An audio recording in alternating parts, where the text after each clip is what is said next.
bagi menjamin kelangsungan hidup rakyat dan kestabilan ekonomi negara. Saya tahu ramai ibu bapa yang bimbang mengenai anak-anak yang hadir ke sekolah.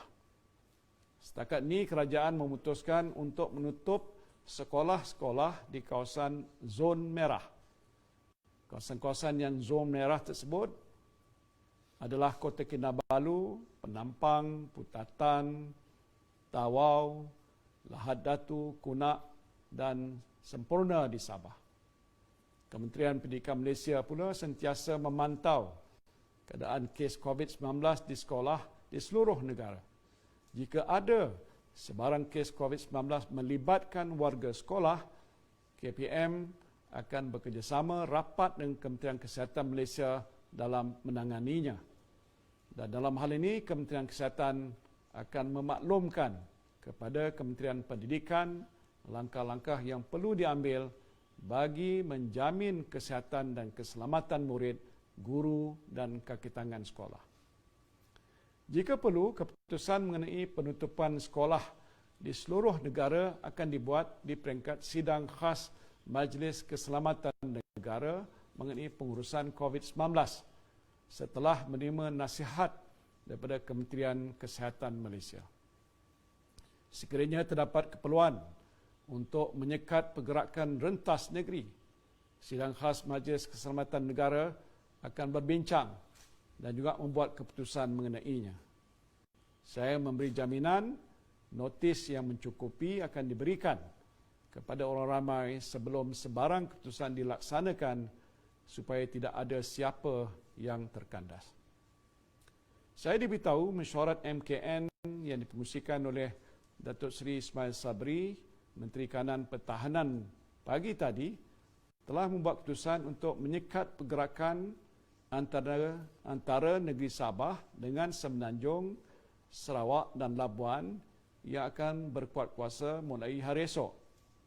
Setelah berbincang dengan Datuk Seri Ismail Sabri, saya telah membuat keputusan untuk memberi lebih banyak masa sebelum sekatan ini dilakukan.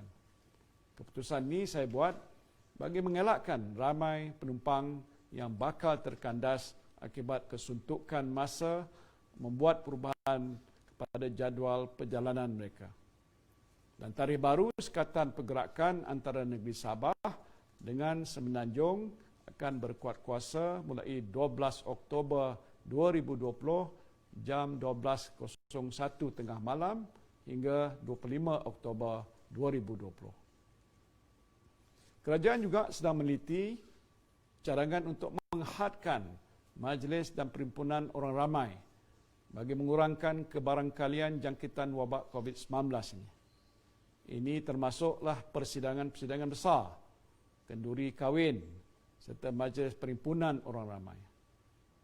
Walaupun kerajaan akan mendapatkan input daripada KKM terlebih dahulu sebelum melaksanakannya, termasuklah cadangan mengadakan SOP tambahan jika perlu. Yang amat dikehendaki pada masa ini ialah kita semua mesti patuh kepada SOP dan arahan yang dikeluarkan oleh kerajaan. Petugas di barisan hadapan dari agensi-agensi penguatkuasaan akan dikerah semula ke tempat-tempat awam untuk memastikan pematuhan ini. Jika ada yang melanggar undang-undang, ingat kita pernah berjaya melandaikan lengkung jangkitan COVID-19 sebelum ini. Saya percaya dan yakin kita akan dapat bersama-sama melandaikannya sekali lagi. InsyaAllah, kita doakan mudah-mudahan kita semua akan menang akhirnya. Terima kasih. Wabillahi taufiq wal hidayah. Wassalamualaikum warahmatullahi wabarakatuh.